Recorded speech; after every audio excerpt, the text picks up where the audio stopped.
Mesdames et messieurs, bienvenue, ça fait longtemps que je voulais faire cette vidéo et beaucoup d'entre vous l'attendaient également. Aujourd'hui, je vous montre comment j'ai conçu mon setup Ambilight version 2021 et je vous donne tous les détails pour que vous puissiez le refaire à la maison chez vous. Cette vidéo est sponsorisée par GLC PCB, un grand merci à eux, je vous en parle un peu plus tard dans la vidéo. Petite intro, c'est parti.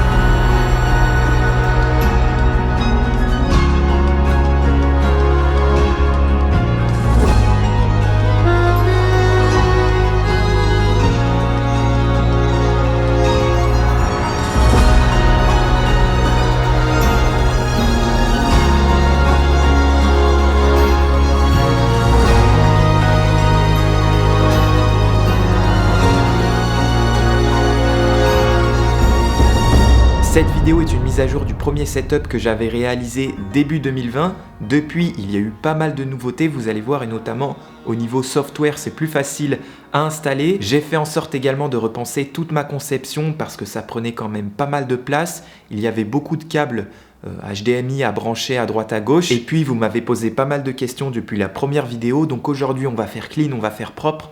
Je vous donne tous les détails de A à Z pour faire ce setup Ambilight en essayant de répondre à vos questions.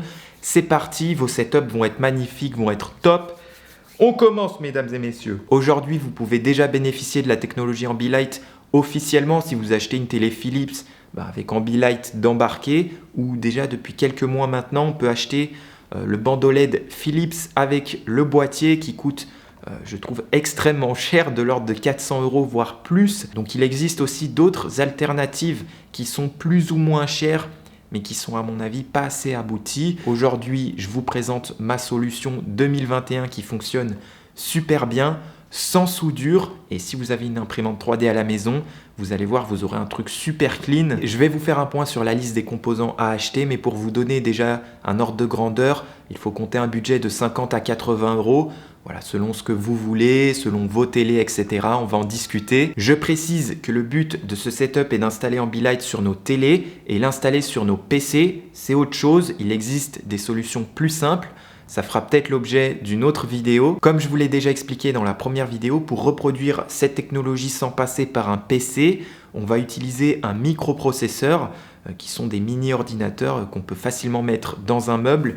Et aujourd'hui, on utilise les Raspberry Pi. Ils sont excellents. On peut faire plein de choses avec. Donc, si vous en avez déjà un à la maison, c'est super. Moi, j'ai acheté le Raspberry Pi 0 Wi-Fi, qui est le plus petit et le moins cher.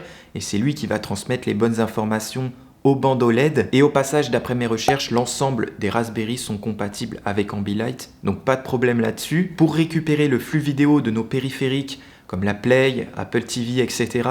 et le distribuer à la télé et en même temps au Raspberry, on va utiliser un splitter. Et pour ne pas dégrader l'image, ni même avoir des problèmes de copie d'image, il faut un splitter aux normes HDCP 2.0 et 4K HDR, 60 Hz, Dolby Atmos, etc.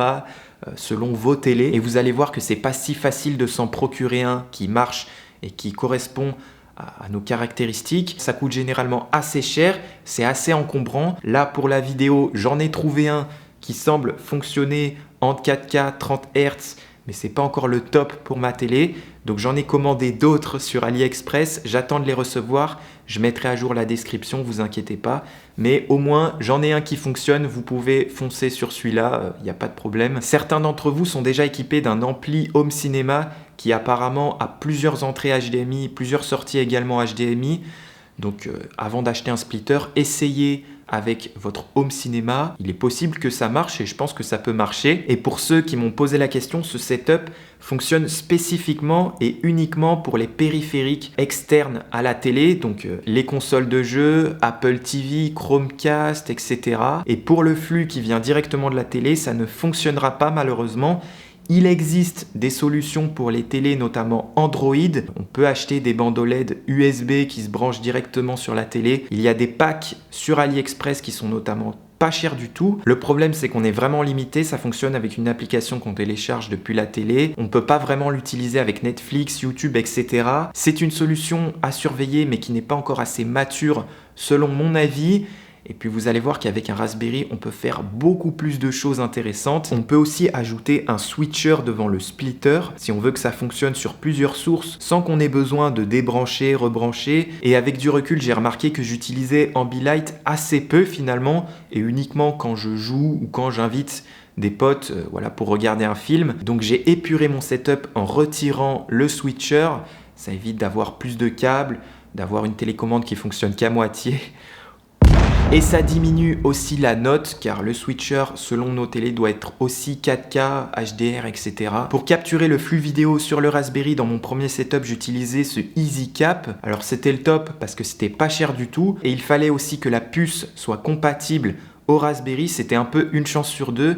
C'est plus tellement commercialisé, du coup les prix ont même augmenté. Aujourd'hui, ne vous inquiétez pas, on trouve des enregistreurs HDMI vraiment pas cher du tout et ça fera parfaitement l'affaire pour notre setup. Il faudra cependant vous munir d'un adaptateur USB-A vers micro USB si vous utilisez un Raspberry Pi 0 Wi-Fi comme le mien. Pour vous parler du bandeau LED, la plupart feront l'affaire. Cependant, je vous recommande de vous tourner vers les types APA 102 qui sont réputés pour avoir un bon spectre de couleurs. Ils ne sont pas si chers par lot de 5 mètres et ça sera suffisant pour la plupart des télés. Sur mon ancien setup, j'étais sur du 30 LED par mètre et le résultat était déjà excellent. Mais pour plus de luminosité, on peut partir sur du 60 LED par mètre. Évidemment, selon votre choix, il faudra choisir la bonne alimentation. Je vous explique comment. La tension en général sur les bandeaux LED, c'est du 5 volts.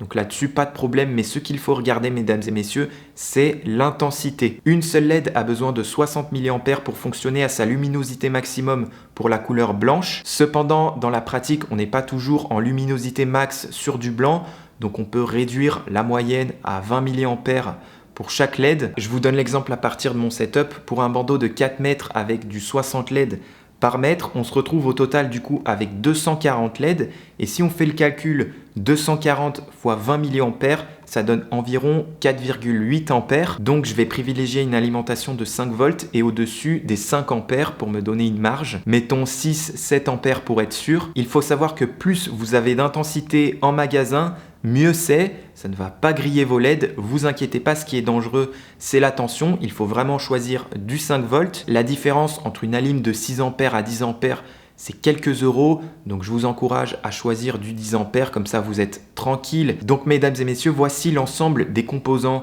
que j'ai utilisés personnellement pour mon setup. Je vous laisse tous les liens en tout cas en description, donc n'hésitez pas à checker tout ça. Avant d'assembler tout ça et d'installer Ambilight, on peut remarquer que alimenter le bandeau LED, le Raspberry Pi, le splitter, le switcher si on en a un, ça fait pas mal de prises sur la multiprise. Plusieurs l'avaient souligné d'ailleurs dans la première vidéo. C'est vrai, on peut faire quelque chose, pourquoi pas tout regrouper sur une seule alimentation.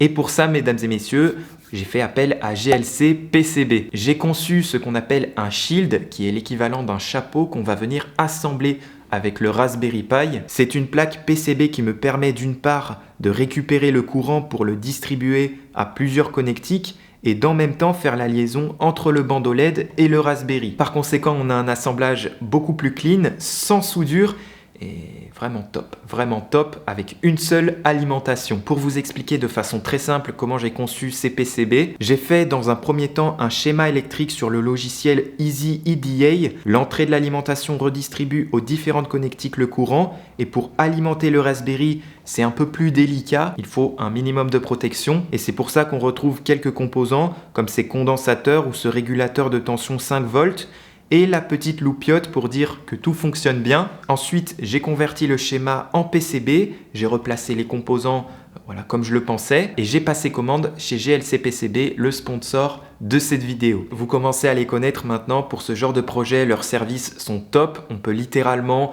faire des plaques PCB, même 5 plaques PCB pour seulement 2 $ de fabrication. Le logiciel Easy EDA d'ailleurs que j'utilise est optimisé pour passer nos commandes chez eux directement. Ils ont également un service d'assemblage qui nous permet d'éviter de souder les composants nous-mêmes. Pour des plus grandes quantités, c'est génial et c'est d'ailleurs ce que j'ai fait pour ce projet. Sur toutes mes commandes, le rapport qualité-prix est à chaque fois excellent. Donc n'hésitez pas à passer par chez eux, je les recommande si vous avez des projets en électronique, c'est génial. Et d'ailleurs, entre parenthèses, n'hésitez pas à me dire si vous voulez que je fasse un tuto sur Easy EDA. Comme mentionné plus tôt, j'ai fait plusieurs tests pour que cette PCB fonctionne. Pour les connaisseurs, je sais, elle n'est pas parfaite. J'ai même dû modifier ma commande sur place parce qu'il y a un petit truc qui ne fonctionnait pas.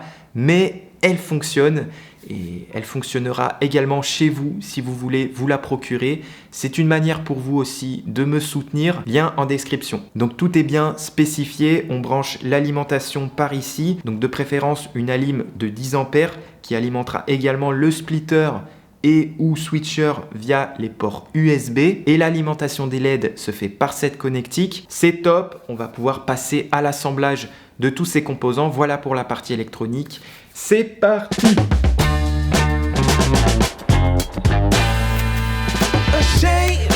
Think something new under the sun. You can't take back them things you already done. No.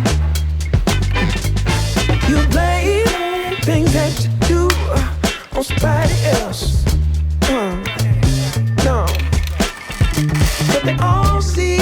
But they all see is you need help. But still you try so hard to cover up your games. You try so hard,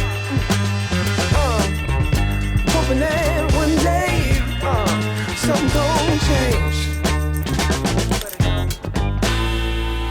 You waste all of your time covering up your tracks.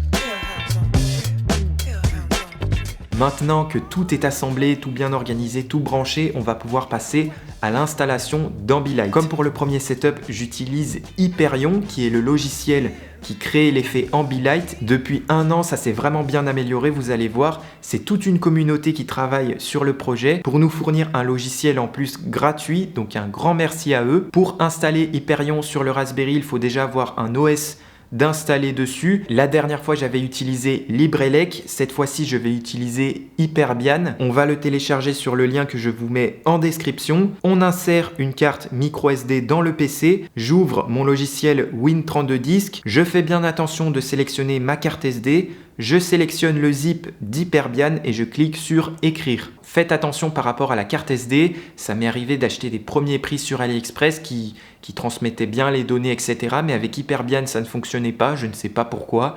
Pourtant, elles étaient bien formatées.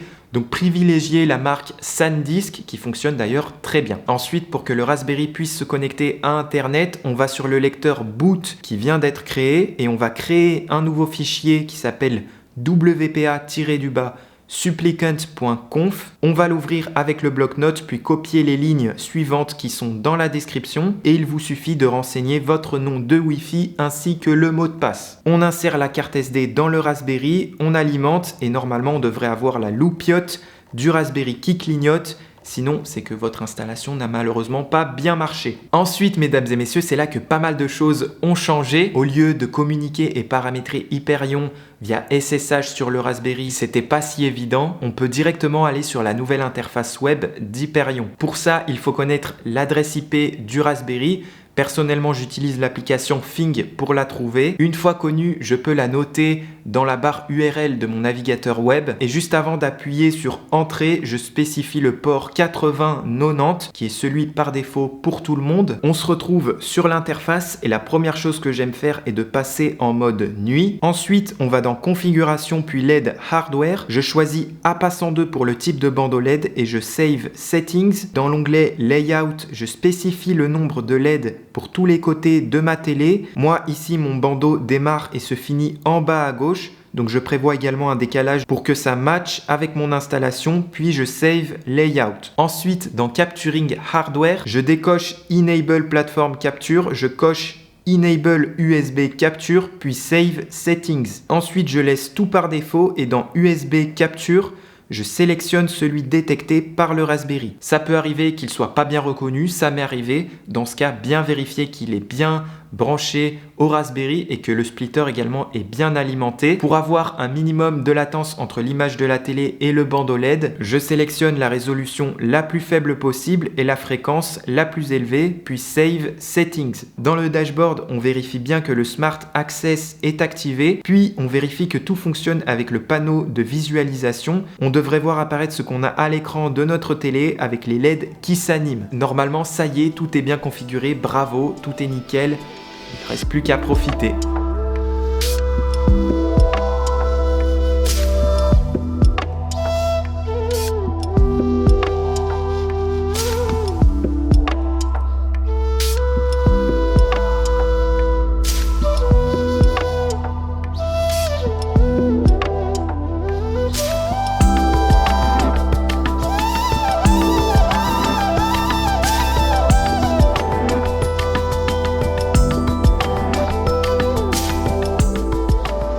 L'effet Ambilight qu'on obtient est génial, pas de latence.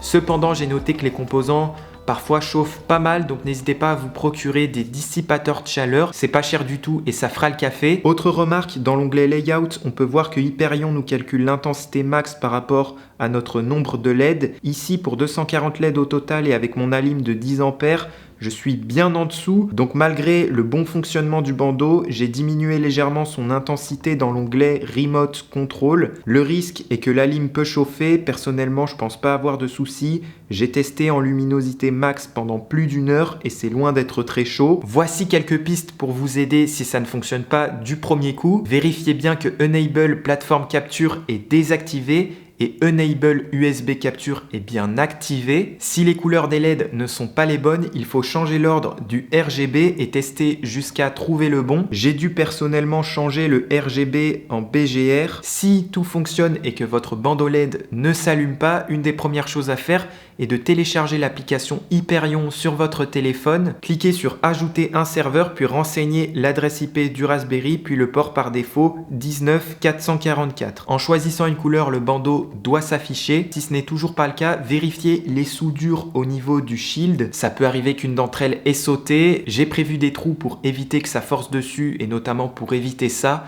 Mais voilà, vérifiez quand même. Si toujours rien, vérifiez que la borne CI du bandeau LED est bien du côté GND, sinon il faut ressouder et inverser le fil rouge et vert du shield. En tout cas, pour le lien du bandeau en description, il n'y a rien à changer. Dernière solution, vérifiez avec un contrôleur ou un Arduino que le bandeau fonctionne bien et vérifiez que vous avez la bonne alimentation en 5 volts. Sinon, on peut dire que le bandeau est mort, mais c'est quand même très peu probable. Si certaines LED du bandeau ne s'affichent pas, c'est pas très grave. Il faut couper les sections non fonctionnelles et les ressouder à la main, un peu comme raccourcir une chaîne de vélo. Pour revenir sur l'application smartphone, elle peut être utilisée notamment pour avoir des effets de lumière. C'est cool si on veut s'amuser avec le bandeau sans utiliser forcément Ambilight. La nouvelle interface, mesdames et messieurs, d'Hyperion est géniale, facile à configurer. Franchement, c'est top. Cependant, on n'a pas tout vu dans cette vidéo. On peut notamment, par exemple, ajouter d'autres instances comme des bandeaux LED via Wi-Fi, des nanoliths, des bandes de lumière. On peut faire plein de choses. Donc si ça vous intéresse, n'hésitez pas à me dire en commentaire, j'en ferai une deuxième vidéo. En tout cas, grâce au Raspberry, on se rapproche vraiment d'un écosystème Philips en termes de possibilités. Surtout, n'hésitez pas à smasher le pouce bleu de cette vidéo pour l'aider à remonter sur YouTube et ça m'aide énormément. Je mettrai à jour régulièrement la description par rapport au splitter que je vais recevoir, que je vais tester. Je mettrai aussi à jour les STL modifiés. Un grand merci pour votre soutien. Surtout, n'hésitez pas à vous abonner et à me suivre sur Instagram pour ne pas rater les petits concours. D'ici là, je vous dis à très bientôt. Prenez soin de vous. Ciao!